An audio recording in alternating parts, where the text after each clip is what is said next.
म्हातारं कधी पंढरपूरला गेलं की नाही? ते म्हणे मग साऱ्याच पुढं राहायचं. म्हणलं साऱ्याच पुढं राहायचं, कधी दिसलं नाही. म्हणलं राऊट्या ठोकायचं काय? ते म्हणे नाही बाबा. मी म्हणलं का बिस्किट पुढे गोळा करायचं.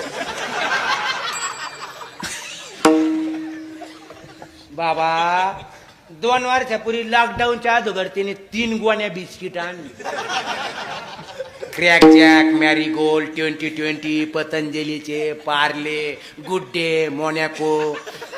म्हणजे म्हातारीला सारे बिस्किटाचे नावं पाठ. एवढा अभ्यास झालेला. बाबा म्हणलं, मग ती म्हातारी म्हणायची बाबा पार्ले खायला गेलाय आणि गरम चहा जर बुडीले तर पार्ले वरच येत नाही, असे खावा लागेल. आणि ते इरगळून जाते त्याच्यात. म्हणलं मग, आणि ते गुड्डे का मुड्डे तर कपात बुडतच नाही, ते मोडून खावा लागेल.